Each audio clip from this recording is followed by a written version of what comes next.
Oui, bonsoir tout le monde. Comment allez-vous? Ça va? Ça fait plaisir d'être ensemble et de vivre la présence de Dieu. La présence de Dieu est au milieu de nous, elle est là. Quand on l'adore, eh bien, l'Éternel siège au milieu du peuple. Donc, il est bon d'exalter le nom de Jésus en tout temps. Ce soir, j'aimerais parler avec vous du thème, en fait, de l'amour. Et puis, à un moment donné, dans les évangiles, il y a un pharisien qui vient trouver Jésus et qui lui pose cette question tellement pertinente. Il lui dit, mais maître, quel est le plus important commandement? Il faut quand même savoir que dans la tradition juive, eh bien, les Juifs ont plus de 600 commandements. Et lui voulait savoir, mais lequel est le plus important? Et est-ce que quelqu'un peut répondre à cette question? Est-ce que quelqu'un vous souvenez?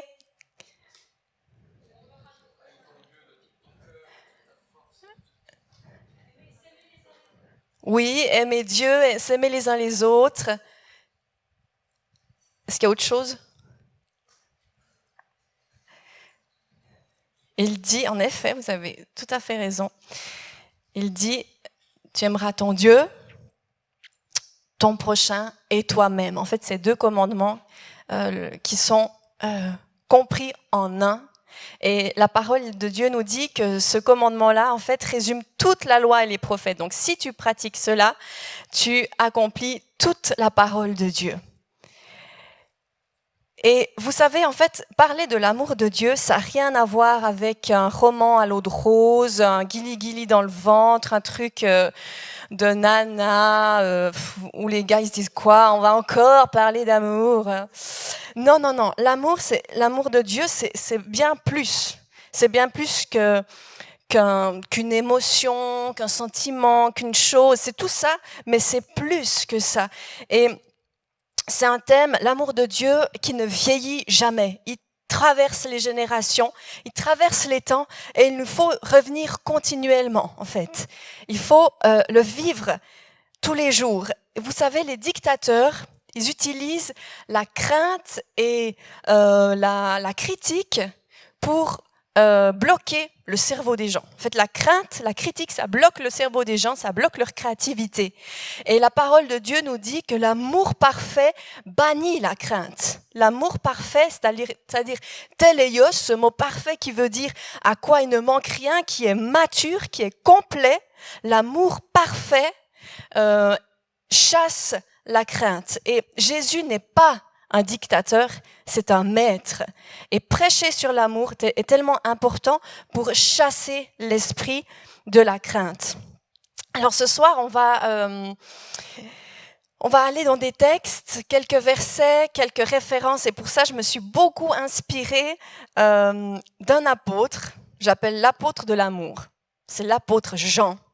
Jean, mais lisez Jean, c'est incroyable. Son évangile, ses lettres, ses épîtres, c'est incroyable. 1 Jean, donc premier épître de Jean, c'est 5 chapitres, mais tellement bien développés. C'est pas long, donc vous pouvez tous le lire cette semaine. Et c'est tellement bien développé sur l'amour. Je me suis presque dit, ce soir, je crois qu'on va juste lire. Je vais pas prêcher, on va lire la Bible parce que tout est là dans cette épître. Et pourtant, non, je vais quand même prêcher. Mais vous avez la possibilité d'aller lire. Nourrissez-vous de la parole de Dieu. L'apôtre Jean, il avait quand même, il avait quelque chose, ce Jean, parce que il se définit comme celui que Jésus aime. Est-ce que c'est pas beau ça, de dire « Je suis le disciple que Jésus aime ». Est-ce que tu peux le dire ce soir? Je suis le disciple, la disciple que Jésus aime. Je suis celui ou celle que Jésus aime. David, dans son message la semaine passée sur le psaume 103, il nous a encouragés à nous approprier la parole, à nous approprier le psaume. Il ne peut pas dire psaume 103, c'est le psaume de David, mais psaume 103, c'est le psaume de Léa, c'est le psaume de Samuel, c'est le psaume de Bernard, etc. C'est mon psaume. Eh bien, Jean, il s'est approprié, il se connaissait comme celui que Jésus aime. Et ce soir, j'aimerais que tous, vous puissiez vous définir comme ça, qu'on puisse tous se savoir aimer de Dieu. Alors, on a dit ce commandement tellement important qui résume toute la loi et les prophètes, nous dit Jésus, aime ton Dieu, ton prochain et toi-même. Oui, et puis je crois que pour pouvoir entrer dans cet amour-là, eh bien, il y a une étape première, principale, avant cela, c'est de se savoir aimer de Dieu, savoir qu'on est aimé de Dieu. Et c'est là-dedans, ce soir, que j'aimerais prêcher avec, en introduction, Jean, dans 1 Jean 4, 19, il dit « Nous aimons car Dieu, nous a aimés le premier. » Si je suis capable d'accomplir son commandement d'aimer Dieu, c'est parce que lui, en premier, il m'a aimé sans que je fasse rien. Et j'ai cette image, qu'est-ce que ça veut dire ? Dieu nous a aimés le premier, c'est qu'on avait une distance avec lui, par exemple, de 2 pas. Et ça veut dire que lui, il a fait un pas à ma rencontre, il a fait le premier pas, et puis là, il attend. Et regarde, si je vais moi aussi faire un pas pour venir à sa rencontre, pour qu'on soit proche. Mais Jésus pourrait faire 2 pas. Si je suis à 2 pas de lui, il fait un pas, 2 pas, et on est aussi proche que si on s'était rencontrés. Mais c'est pas une vraie rencontre, parce qu'il n'y a pas eu la motivation de mon cœur de leur rencontrer. Il fait un pas, il fait la moitié du chemin, et il dit, est-ce que toi, tu vas répondre à cette invitation, et est-ce qu'on va pouvoir se rencontrer ? Jean dit, nous avons connu l'amour que Dieu nous porte et nous y avons cru. La question ce soir, c'est est-ce que tu as cru à l'amour que Dieu te porte et est-ce que tu y as cru? Est-ce que tu as connu, l'amour que Dieu te porte et est-ce que tu y as cru? Est-ce que tu connais l'amour que Dieu te porte et est-ce que tu y crois? Cet amour, laisse-moi te dire, laisse-moi te rappeler, c'est un amour exceptionnel. C'est un amour, je dis XXL. C'est Jésus en croix. On l'a chanté ce soir. Ça, c'est le débordement du cœur du Père pour nous. Tout son amour est centré, est concentré dans le sacrifice de Jésus offert à la croix.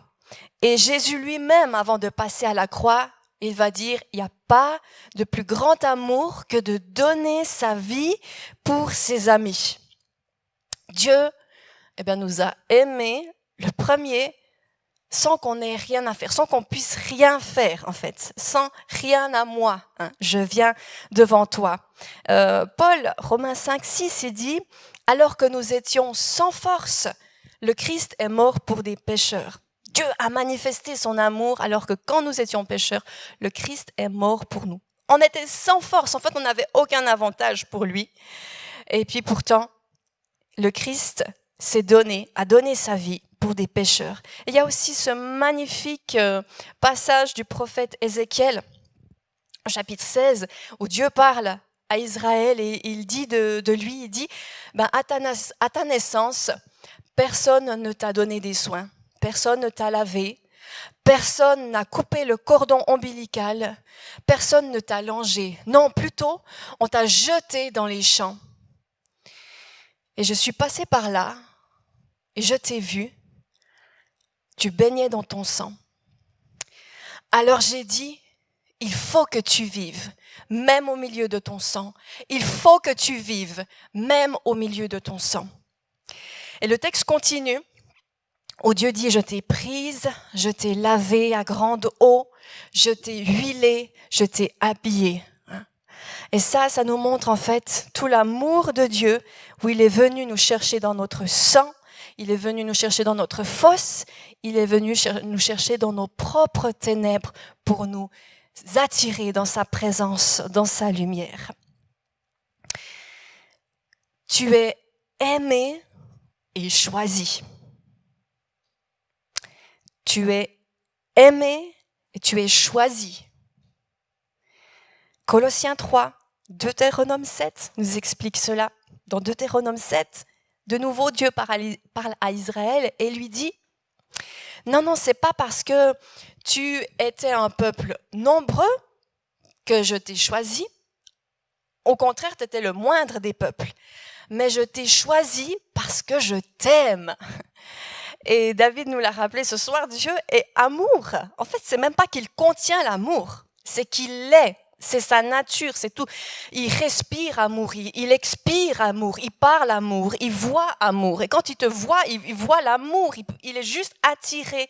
Il t'aime, il te choisit, il t'aime tendrement. Alors c'est important de le savoir, bien sûr, dans notre tête, mais il faut absolument qu'on le connaisse, qu'on connaisse cet amour dans notre cœur. Et comment est-ce qu'on peut recevoir son amour? Si je dis waouh, ok, je suis aimé et choisi, mais comment rendre cet amour effectif en moi? Eh bien, c'est très très simple. Tout le monde peut y arriver. Tout le monde, peu importe son âge, peu importe son background, peu importe son histoire, peu importe sa réalité sociale, que sais-je? En fait, c'est la base de la foi chrétienne, c'est simplement y croire. Juste ça, j'ai envie de dire. Plusieurs fois, Jésus, il vient vers la personne qui a besoin de lui et dit, ne crains pas, crois seulement. Seulement. J'ai envie de dire, crois simplement. Parce qu'on va se dire, oui, bon, il y a déjà assez à faire, en fait. Croire, des fois, c'est pas tout simple. Hein. Quand ça commence de tourner là dans la tête, il faut savoir se propositionner. Donc, Jésus dit, t'inquiète pas, Paul, t'inquiète pas, Evelyne, t'inquiète pas, Nathalie, crois seulement. Concentre-toi sur ça. Donc, comment recevoir l'amour de Dieu? Y croire. Croire à quoi? À son amour. Jean 3, 16, un verset hyper connu, mais tellement important. Il faut que moi, j'ai besoin de le prier tous les jours. J'ai besoin de le chanter tous les jours. J'ai besoin de le prêcher sur ma vie tous les jours. Car Dieu a tant aimé le monde. Attends, c'est quoi le monde? C'est toi, c'est moi, c'est tout le monde. Qu'il a donné son Fils. Donc Dieu, c'est le Père puisqu'il a un Fils. Il a donné son Fils unique afin que quiconque, de nouveau, c'est tout le monde, croit en lui, ne périsse pas, mais ait la vie éternelle. Voilà, c'est là. Croire que je crois, Dieu, que tu m'as tellement aimé que tu as donné Jésus pour ma vie, pour que je ne meure pas, mais que j'ai la vie éternelle. Tu m'as fait un cadeau extraordinaire. Et la parole de Dieu dit, crois dans ton cœur et dis de ta bouche. On croit dans son cœur, mais il y a une proclamation qui sort, un témoignage visible des autres. Crois dans ton cœur, dis de ta bouche, et je crois que cette rencontre, en fait, tu vas rencontrer l'amour quand tu crois, quand tu dis, tu rencontres l'amour et tu vas pouvoir écrire à partir de là ton propre témoignage, ta propre histoire. Comment l'amour de Dieu est entré dans ta vie. Et par exemple, on a David au psaume 40, je l'avais cité en introduction la semaine passée, où je lis les premiers versets. Il dit « J'ai mis tout mon espoir en l'Éternel ». Ça, c'est son histoire. Il dit « Il s'est penché vers moi, il a prêté l'oreille à ma supplication, il m'a fait remonter du fosse de la destruction, du fond de la boue. Il m'a remis debout, les pieds sur un rocher, et il a affermi mes pas. Il a mis dans ma bouche un cantique nouveau, un hymne de louange pour chanter notre Dieu. » Ça, c'est ce qui arrive quand il y a une délivrance, quand Dieu vient à notre secours, un chant nouveau s'élève. Quand ils verront ce qu'il a fait, beaucoup voudront révérer l'Éternel et lui faire confiance. Quand les gens vont entendre ce que Dieu a fait pour toi, ils vont vouloir connaître ce Dieu. Tu es un témoignage vivant. Alors tu vas pouvoir raconter de quelle fosse il t'a secouru, dans quel bout il est venu te chercher. Ça, c'est le témoignage qui colle à cette rencontre avec l'amour. Quand on rencontre l'amour avec un grand A, qui est Dieu. Alors, croire, je vous ai dit, et la Bible dit en fait que nous avons tous reçu une mesure de foi. On a tous eu une portion Voilà, ça c'est la foi, c'est la confiance, c'est le fait de croire, et je peux le choisir où je vais le placer. C'est un choix personnel.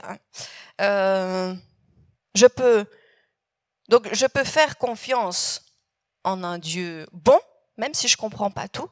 Donc je choisis de mettre ma foi là. Ou bien vous savez, il y a ce dicton qui dit qu'on n'est jamais mieux servi que par soi-même.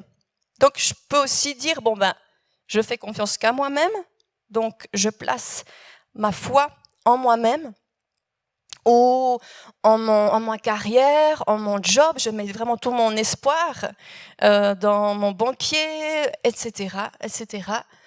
Il faut savoir que tout le monde est croyant.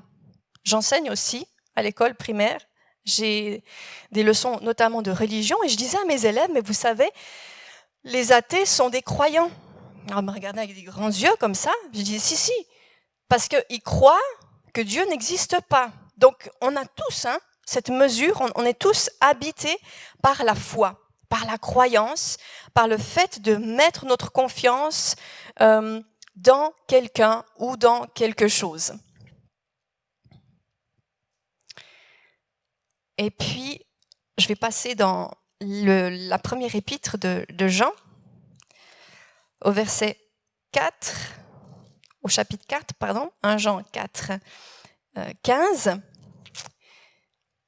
Il est dit, si quelqu'un reconnaît que Jésus est le Fils de Dieu, Dieu demeure en lui et lui en Dieu. Si tu reconnais que Jésus, c'est le Fils de Dieu, eh bien, Dieu vient en toi, tu es en lui, tu es uni à Dieu. Au chapitre 5, premier verset, celui qui croit que Jésus est le Christ, ça veut dire le Messie en hébreu, en français c'est loin, celui qui a reçu l'onction. Donc si tu crois que Jésus est le Christ, eh bien tu es né de Dieu. Dieu t'engendre, ça veut dire Dieu devient ton Père. Tu entres dans cette famille du notre Père, de Dieu, d'un Dieu d'amour. L'amour est disponible, mais tu entres par le fait de reconnaître, de proclamer, de croire dans ton cœur, de dire de ta bouche. Donc c'est pas une formule magique, c'est pas une prière magique, mais quand on y met notre cœur et toute notre foi, on la place sur Jésus, eh bien on peut être garanti que l'amour de Dieu est répandu dans notre cœur par le Saint-Esprit. Et puis, j'aimerais donner la possibilité à toute personne dans la salle, sur le net, qui n'a jamais vraiment fait cette rencontre, cette expérience, de pouvoir déclarer ce soir, je crois que Jésus est le Christ, le Fils de Dieu. C'est très court. Et c'est pas magique, c'est pas des mots, il faut... Non, je suis pas en train de vous donner une méthode ou quoi que ce soit, c'est juste une expression de la foi. Et est-ce qu'on peut le dire ensemble ce soir? Peut-être, bien sûr, beaucoup le confessent régulièrement tous les jours dans leur cœur, mais qu'on puisse s'encourager ce soir avec cette déclaration. Je crois que Jésus est le Christ, le Fils de Dieu. On le dit ensemble? Je crois que Jésus est le Christ, le Fils de Dieu. Amen, amen. Merci Seigneur, merci parce que tu répands l'amour de Dieu dans nos cœurs par le Saint-Esprit. Et nous témoignons que nous sommes nés de toi, nous sommes engendrés de toi, nous sommes tes enfants parce que nous avons cru à celui que tu as envoyé pour nous. Amen. L'amour de Dieu, oh l'amour de Dieu. Il est tellement vaste. Dans Éphésiens, on nous donne des dimensions, 4 dimensions. Il est long, il est large, il est haut, il est profond. Et l'amour de Dieu surpasse toute connaissance. Mais pourtant, Dieu veut nous le faire connaître. Moi, j'aime ça. Parce que c'est un paradoxe. L'amour qui dépasse toute connaissance veut Dieu veut nous le faire connaître. Comment on peut connaître quelque chose qui dépasse toute connaissance? Il veut nous emmener toujours plus loin. On ne pourra pas dire « j'ai tout compris sur l'amour ». Non, continuellement, il nous emmène dans les profondeurs, dans les largeurs et dans la longueur et la hauteur de l'amour. Il y a une histoire, une anecdote là que je vous passe au passage.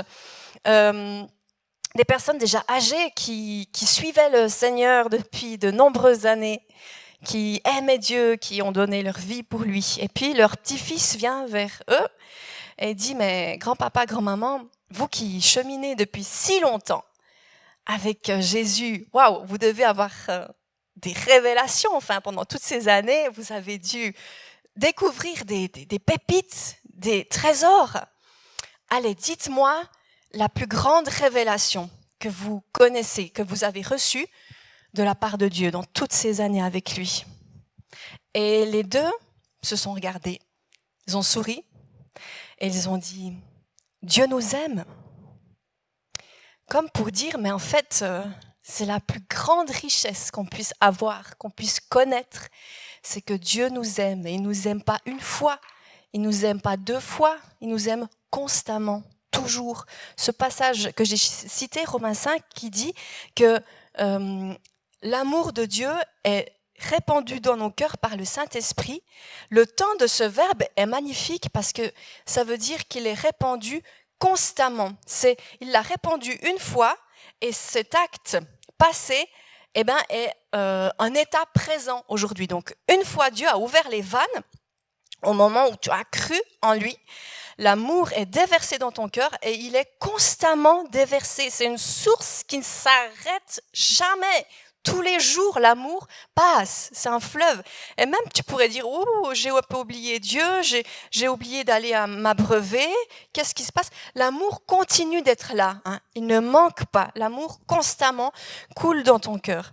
Et Paul prie pour les Philippiens, justement, en disant, je prie que votre amour augmente en connaissance et en intelligence afin de discerner les meilleures choses.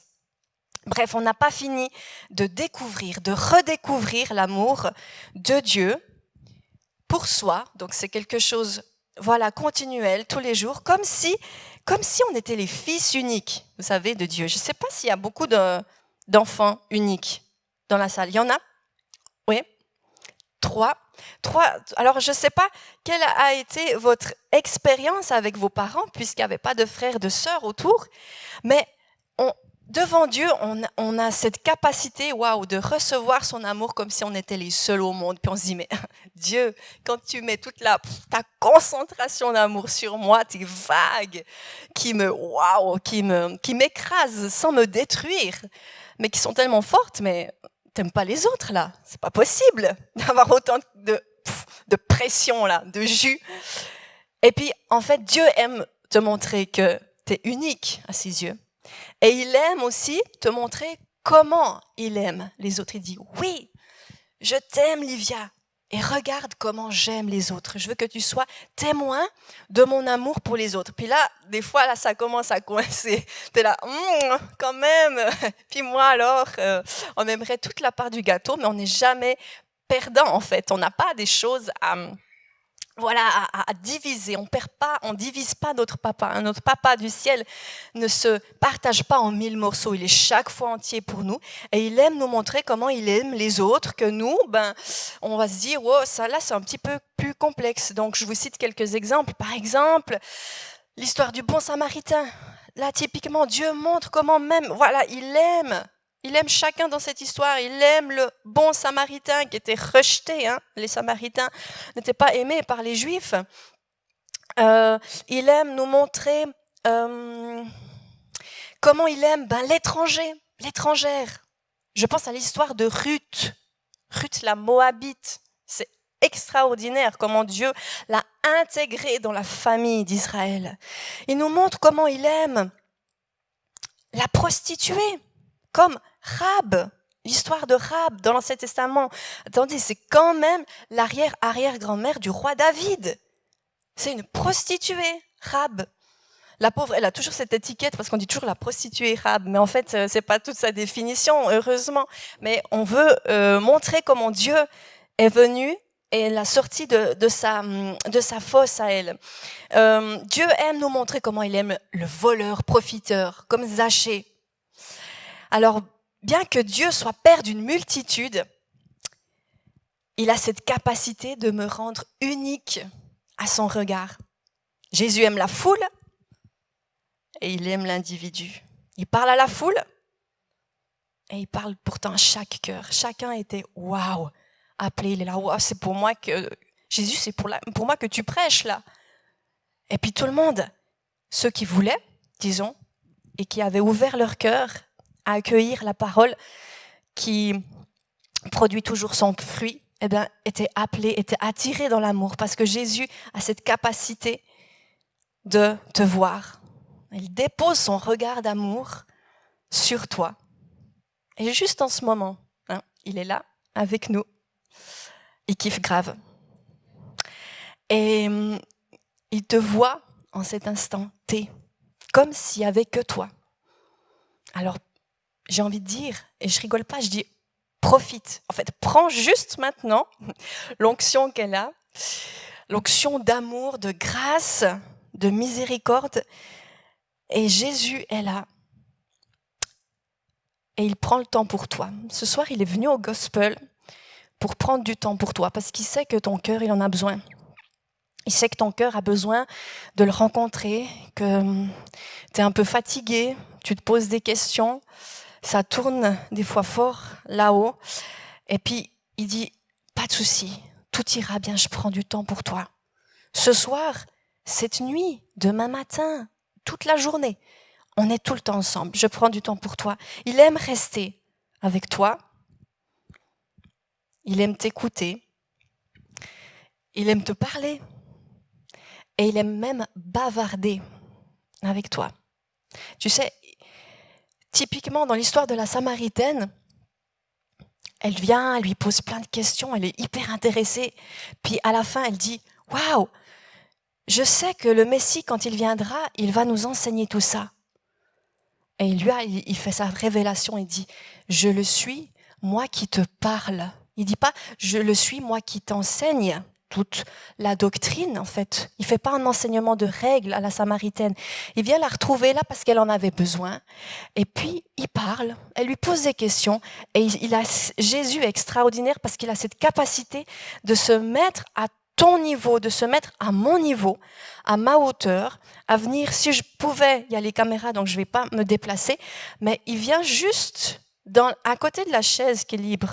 Tu as de la chance parce qu'il y a vraiment 2 chaises de libre, en tout cas à côté de toi, donc il y a de la place pour lui. Et il vient et il s'assied juste à ta hauteur. Et il est là pour t'écouter, pour bavarder. Et il aime beaucoup bavarder, Jésus. Et il aime ces discussions.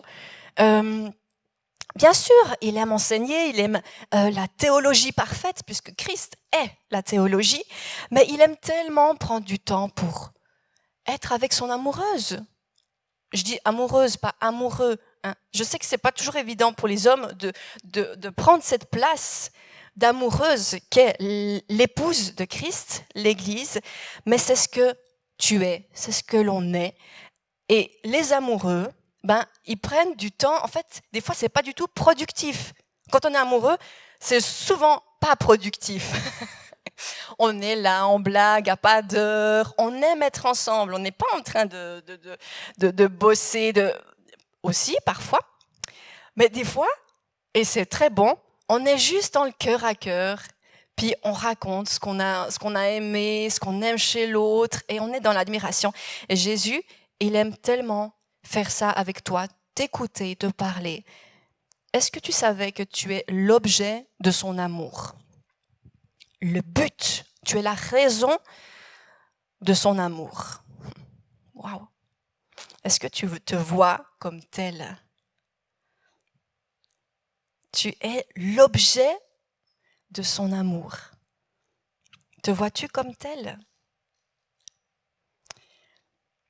Dieu veut nous faire vivre cet amour, cette tendresse qui nous construit tous les jours et pas comme une expérience d'une fois. Vous savez, le jour du mariage où il m'a dit « je t'aime », il me l'a montré, et puis après, c'est bon, je te l'ai dit, souviens-toi, de ce qui s'est passé ce jour-là. Non, non, c'est pas ça l'alliance avec Jésus.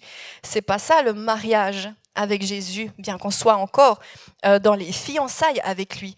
Mais tous les jours, il veut nous dire qu'il nous aime et tous les jours, il attend de dire « Hey, et toi, tu m'aimes ? Tu m'aimes toujours ?» Et nous, on est là « Oui, Jésus, oh, oui, Jésus, oh là là, tu es tellement bon. Je peux t'aimer parce que tu m'aimes en fait, parce que tu as fait le premier pas, tu m'as choisi.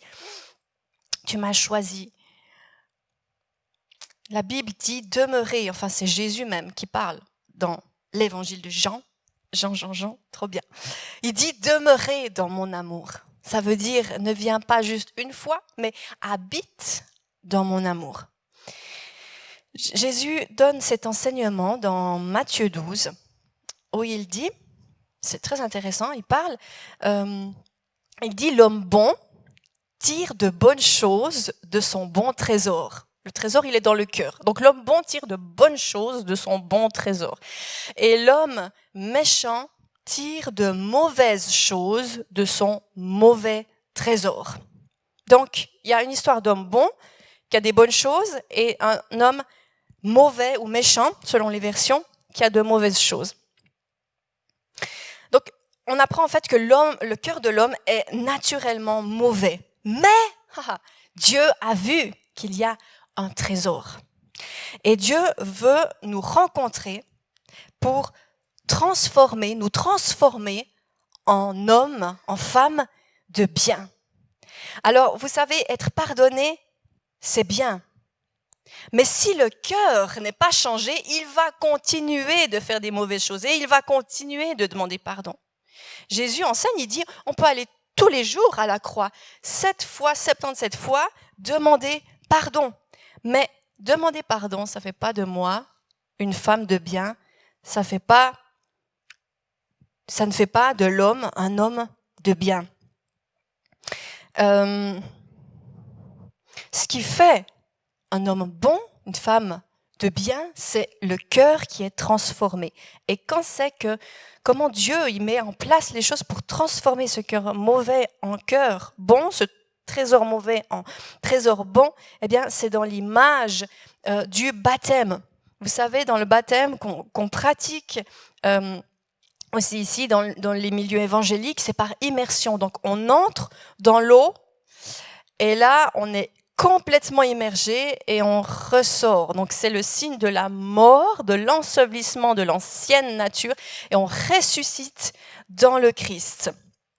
Alors ce qui entre dans l'eau, eh bien c'est toutes ces mauvaises choses en fait. Quand on entre dans l'eau du baptême, toutes les mauvaises choses du cœur sont en train de sortir, les péchés, tout ça.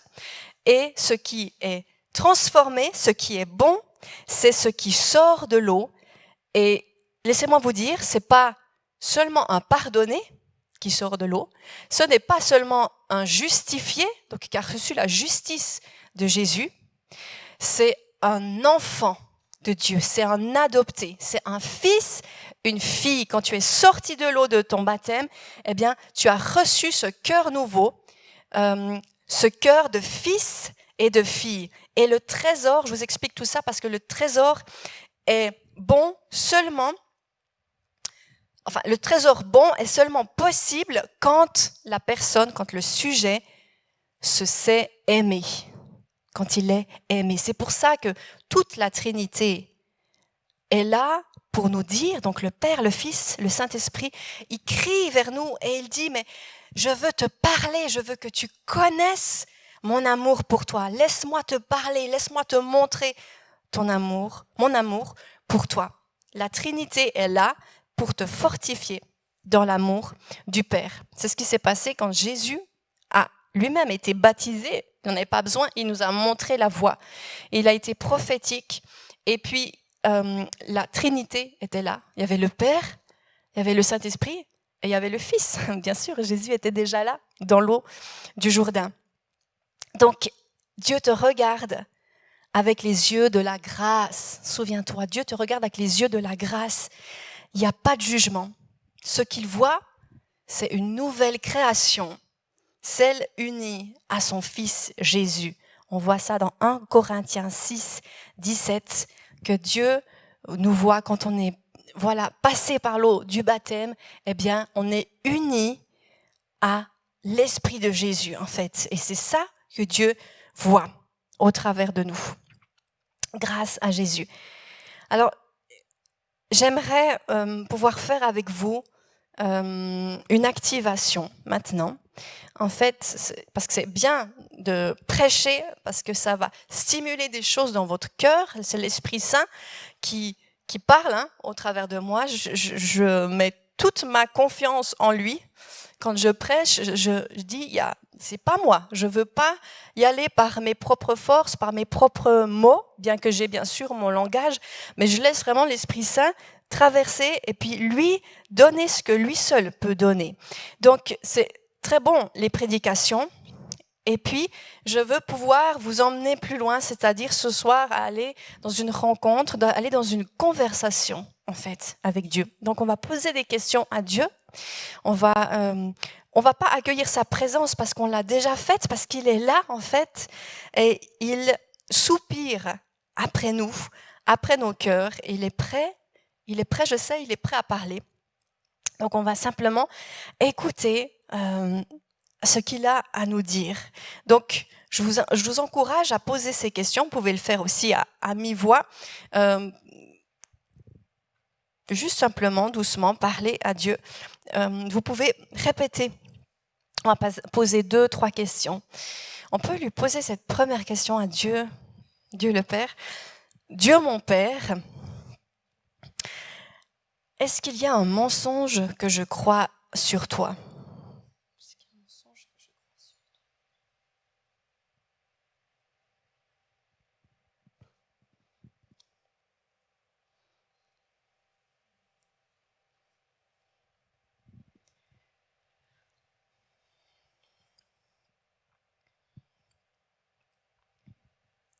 Alors peut-être un mensonge est apparu, Dieu vous le révèle, il est là pour d'abord pour visiter, pour restaurer vos cœurs, pour vous transformer. Donc il révèle peut-être un truc, un mensonge, un truc moche, peut-être que vous vous souvenez, vous voyez la situation, qu'est-ce qui a amené, d'où vient ce mensonge.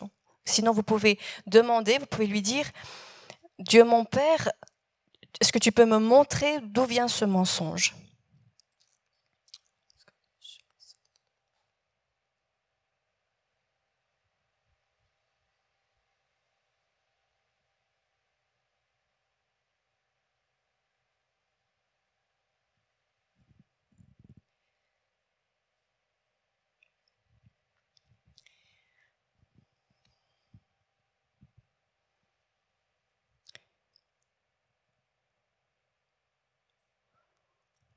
Peut-être que tu vois une situation, un moment, un événement de ton enfance ou plus tard.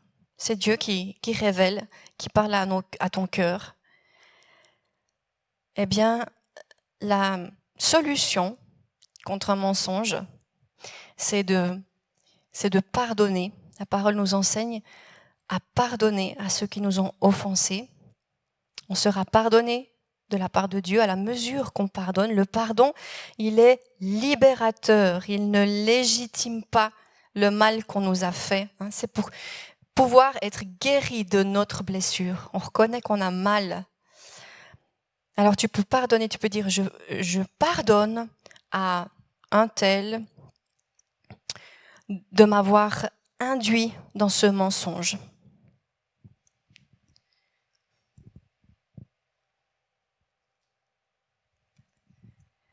Et je renonce au mensonge. Tu peux le dénoncer, tu le dis, je renonce au mensonge qui dit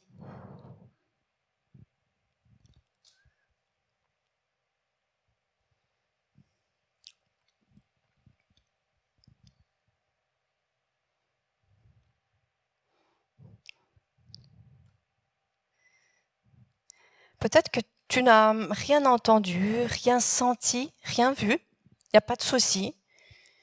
Tu peux lui poser une autre question ou une deuxième liée à l'amour unique que Dieu a pour toi. On va lui demander, Dieu mon Père, est-ce qu'il y a quelque chose qui m'empêche, de recevoir ton amour unique pour moi?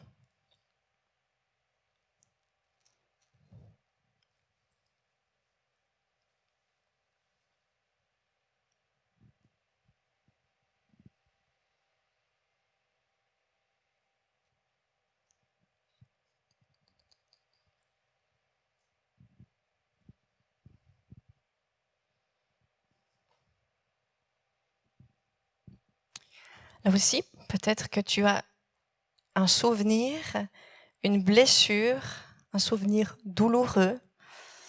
Par exemple, si ton papa s'était beaucoup plus occupé de ta petite sœur que de toi, par exemple, où tu as vu justement des différences, des choses.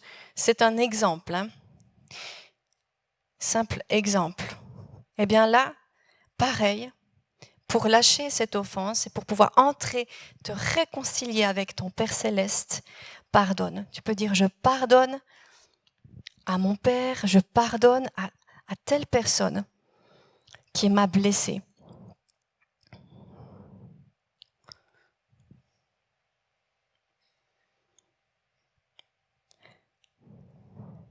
Et je renonce au mensonge qui dit que toi, Dieu mon Père, eh bien, tu es, tu dénonces le mensonge.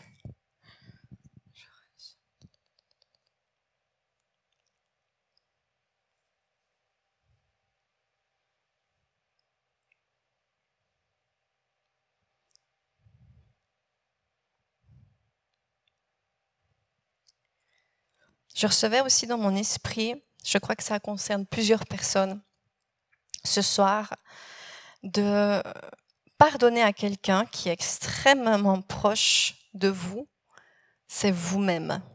Je crois qu'il y a des personnes qui doivent se pardonner à soi-même. Des fois, on veut faire le bien, on aime les gens, puis on s'oublie soi-même et on est dur avec soi. Et Jésus dit, je suis doux et humble de cœur. Et Dieu veut nous donner ce cœur pour nous-mêmes aussi, qu'on soit doux et humble de cœur pour les autres et vis-à-vis de nous-mêmes, qu'on soit bon avec nous-mêmes. Alors si tu es interpellé avec ça, parce que tu es un peu en guerre avec toi-même, où tu te reproches, où tu te trouves jamais assez, jamais à la hauteur, où tu te mets la barre trop haute, eh bien comme tu es là, avec ton double, ton vis-à-vis qui est toi, tu peux demander pardon parce que tu as blessé ton propre cœur là-dedans. Par exemple, tu peux dire, je peux dire, Claudia, je te demande pardon d'avoir été dure avec toi. Parle-toi, parle à ton cœur en fait. Si tu sens qu'il y a quelque chose, un pardon à libérer sur toi-même.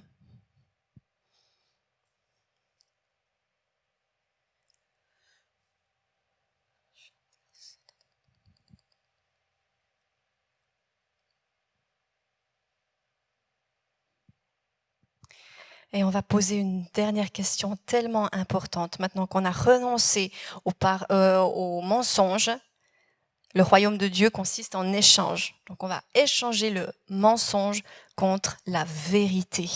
Et on peut dire, Père, quelle est la vérité que tu veux me dire ?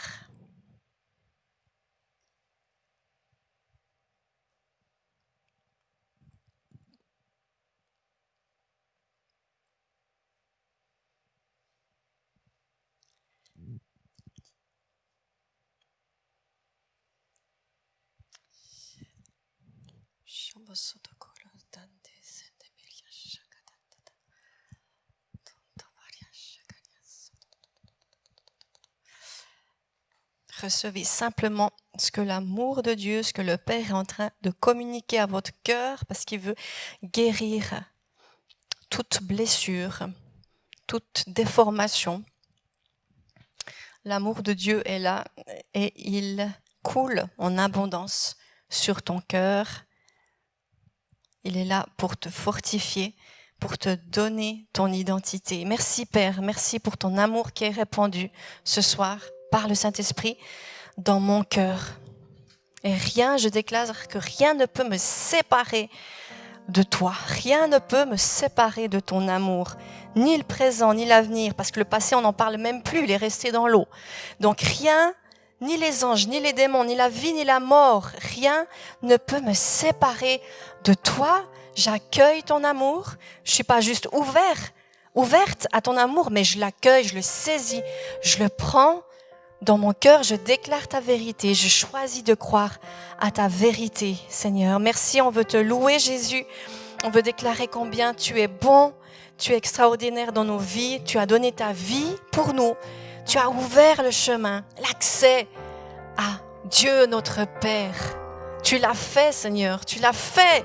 Moi, j'ai envie de crier de joie, dire « Waouh, il l'a fait, il a réussi, il a gagné cette place. » Alléluia, merci Père, parce que tu as ouvert la vanne et que l'Esprit fait couler l'amour de Dieu continuellement dans nos cœurs. Je vous propose de chanter ce chant. Je suis choisie. Je suis choisie, je sais plus. Comment? En toi, je sais qui je suis. En toi, je sais qui je suis. Je suis aimée de Dieu. Chantons-le de tout notre cœur. Faisons une ovation pour l'Éternel et déclarons notre identité sous le regard d'amour de Dieu le Père. Je suis choisie et affranchie. En toi, je sais qui je suis. Tu es pour moi, pas contre moi. En toi, je sais qui je suis. Je suis choisie Et affranchi, en toi je sais qui je suis. Tu es pour moi, pas contre moi. En toi je sais qui je suis. en toi, je sais qui je suis. Ma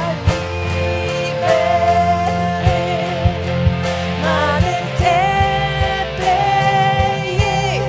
Je suis enfant de Dieu. Je suis à lui. Dans sa maison, alléluia, j'ai trouvé ma place. Je suis enfant de Dieu. Je suis à lui. Je suis choisie. Je suis choisie et affranchie.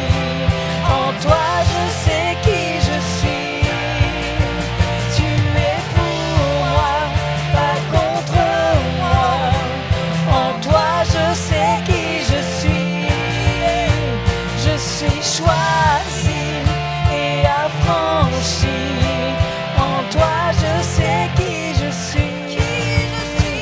Tu es pour moi, pas contre moi. Non, non, non. En toi, je sais. Choisie et affranchie. En toi, je sais qui je suis. Tu es pour moi, pas contre moi. En toi, je sais qui je suis.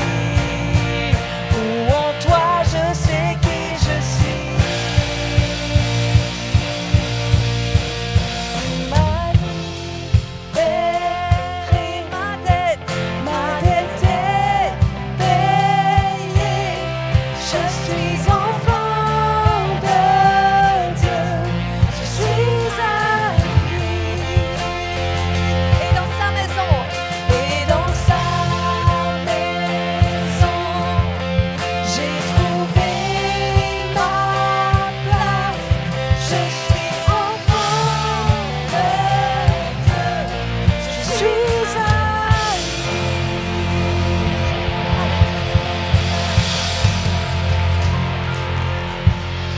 Alléluia, gloire à toi Seigneur. Amen, amen. Ensemble, je suis je suis le disciple la disciple que Jésus aime. que Jésus aime. Il a mis en moi Il a mis en moi toute son affection toute son affection et tout son amour. et tout son amour. Amen. Amen. Alléluia, gloire à Dieu. Amen. Merci beaucoup Claudia pour ton message et ces paroles qui nous ont touchés.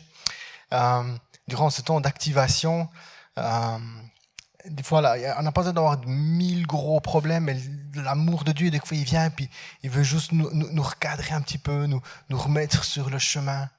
Des fois, on vient, puis des fois, on a un petit travers, puis il veut juste le restaurer.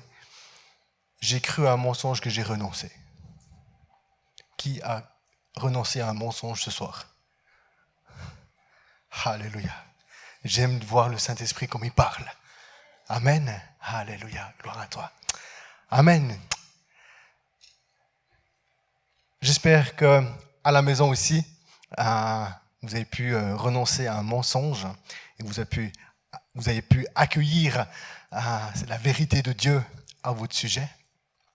On se retrouve dimanche prochain pour la célébration à 18h. Vous allez de nouveau recevoir le lien pour toutes les personnes qui désirent s'inscrire et venir vivre la célébration ici, pour ceux qui le désirent et le veuillent.